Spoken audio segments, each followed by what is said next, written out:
बळकवणाऱ्या नगराध्यक्षाचं करायचं काय? मुख्याधिकाऱ्याची केबिन बळकवणाऱ्या नगराध्यक्षाचं करायचं काय? या अहंकारी नगराध्यक्षाचं करायचं काय? या अहंकारी नगराध्यक्ष करायचं काय? ही रावणाची रोटी ठेचून काढलीच पाहिजे. काय सांगाल, आज कशासाठी नगरपंचायत मध्ये तुम्ही आंदोलन केलं? काय मुद्दा काय होता? मुद्दा अत्यंत महत्वाचा आहे. आटपाडी नगरपंचायतकडे अनेक प्रश्न आहेत. त्याच्यामध्ये शहराचे आरोग्याचे प्रश्न आहेत, शहरामधील रस्त्याचं काम चालू आहे त्याचा प्रश्न आहे, शहरामधील गटराचे प्रश्न आहेत, नाना प्रश्न आहेत शहराचे. ते प्रश्न सोडवायचे सोडून एक अहंकार ज्यांच्या अंगामध्ये आहे ते आपल्या शहराचे दुर्दैवी लाभलेले नगराध्यक्ष युती जाधव सर, त्यांनी परवा मुख्य अधिकारी वैभवजी हजारे ते इथं नसताना त्यांच्या कॅबिनवरती अनधिकृतपणे कब्जा केलेला आहे आणि त्यांच्या कॅबिनमध्ये स्वतःचं नाव लावून स्वतःची पाठी लावून नगराध्यक्ष इथं बसणार. मला हे समजत नाही, खाली नगराध्यक्ष बसणार, इथं नगराध्यक्ष बसणार. या शहराचे प्रश्न सोडवण्यापेक्षा आपल्याला चमकुगिरी करणे, आपला वाहवा करून घेणे आणि आपल्या मनाचा कारभार करणे अशा पद्धतीचं काम हे नगराध्यक्ष युती जाधव सर करत आहेत. म्हणून या ठिकाणी शिवसेना आणि राष्ट्रवादी काँग्रेस पार्टीचे सर्व नगरसेवक यांच्या वतीनं या ठिकाणी त्यांचा निषेध व्यक्त करतो. आणि आम्ही आता माननीय कलेक्टर साहेबांना आता आम्ही या संदर्भामध्ये एक पत्र व्यवहार करतो की मुख्य अधिकारी हा नगरपंचायतचा मुख्य ऍडमिनिस्ट्रेटर असतो आणि मुख्य अधिकारी ठरवत असतो की कुठं केबिन कुणाला द्यायची आणि कुणी कुठं बसायचं, त्या अनुषंगाने ते काम करत असतात. परंतु मुख्य ऍडमिनिस्ट्रेशनचं जे कॅबिन आहे त्याच्यावरतीच कब्जा माननीय नगराध्यक्षांनी केलेला अत्यंत दुर्दैवी आहे. त्यामुळे या नगराध्यक्षाचा जाहीरपणे आम्ही निषेध करतोय.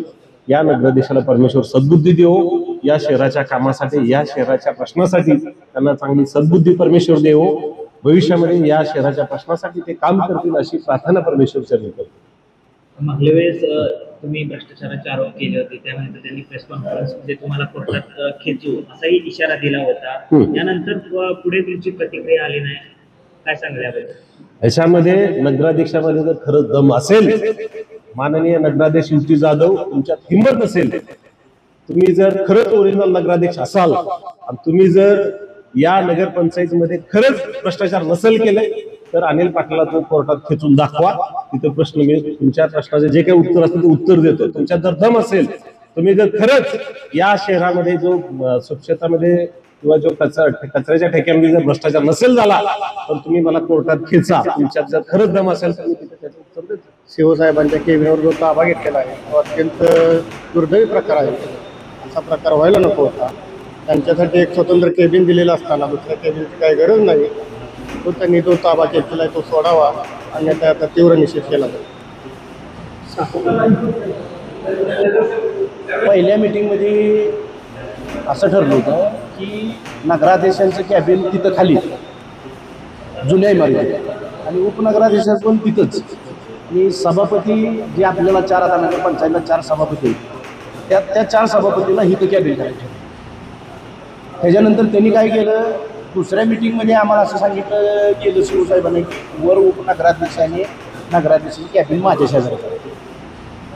त्यांच्या शेजारी ती 2च केली पुन्हा चालू, तर तिसरं कॅबिनवर त्यांनी नगराध्यक्षाने दाखवा. सगळ्या चुकीच्या पद्धतीनं कामकाज जे चालू आहे आणि कुणाला विश्वासात न घेता त्यांचीच माणसं येते, त्यांचीच माणसं इथलं सामान बी उचलते, त्यांचीच माणसं सामान दुसरीकडे लावते देवी. शिवसाहेबांनी जसं काय जर सांगितलं होतं, मला असं कळालं की त्यांची पाठी होती शिवसाहेबांची, त्यावर त्यांच्या काहीतरी आईचं नाव होतं, तुम्ही थांबा मी आल्यानंतर ते तुम्हाला कॅबिन खाली करून देतो, असा काहीतरी विषय झाला असं कानावर आलं. तरी ते ऐकलं नाही. त्यांनी ती पाठी देखील त्यांची उचलून तिकडं साईडला ठेवली त्यांच्या कॅबिनमध्ये दुसऱ्या. पण अधिकाऱ्याला न विचारता ह्या गोष्टी करणं योग्य आहे का? नगराध्यक्ष जरी असले तरी ती गावाची मालक आहे ती का? आणि दुसरी गोष्ट, त्याच भेटायला कुठली माणसं येतील नगराध्यक्षाची? कुठं भेटते ते नगराध्यक्षाला? माणसं भेटते कुठे की 3-3 केबिन नगराध्यक्षाला लागायला लागली. कुठली लोक येतील नगराध्यक्षाला? रोज तर 500-600 माणसं लोक भेटायला येत. तरी देखील नगराध्यक्षांचा जो कारभार चालू आहे तो चुकीचा आहे. ताबडतोब त्यांनी जी शिवसाहेबांचं कॅबिन आहे ते ताबडतोब खाली करून त्याची सन्मानानं ते कॅबिन पुन्हा उपलब्ध शिवसाहेबाला द्यावं एवढीच विनंती आहे नगराध्यक्ष साहेब असते आमची. आणि कॅबिन 2-3 ओळखण्यापेक्षा जरा थोडं लक्ष द्या, कामावनी जरा द्या ध्यान. कामावर लक्ष दिल्यानंतर बघूया. आता आम्ही बोलले उद्या अजून लगेच जाईल बघा नगराध्यक्ष येते प्रेस पुढं. आता तुम्ही बघितले आणि सगळ्या कॅबिनचे व्हिडिओ करून जावा. ही 3रं कॅबिन आहे नगराध्यक्षांचं. तिथल्या सगळ्या कर्मचाऱ्यांनी विचारा की उपनगराध्यक्ष आणि नगराध्यक्षांचं कॅबिन इथं होतं. ती पण कॅबिन त्यांच्याच ताब्यात आहे. तर शिवसाहेबांच्या कॅबिनवर झाला. आणि जुनी नगरपंचायतची इमारत तिथं पण त्यांनी कॅबिन आहे, तिथे बी तीच आहे. सगळंच दुसऱ्याचा विचार नगराध्यक्षाला करायचा नाही. मग दुसरं 4 सभापती त्यांच्यातली 2 आहेत, आमच्यातली 2 आहेत. त्यांची काय विषय घेतला का ती त्यांचे अजून तेच नाही. आता ही सभापतीचा विचार करते नगराध्यक्षाला देईल म्हणजे जिथं नगराध्यक्ष सांगतील तिथं कॅबिन पाहिजे असं त्यांचं मत आहे.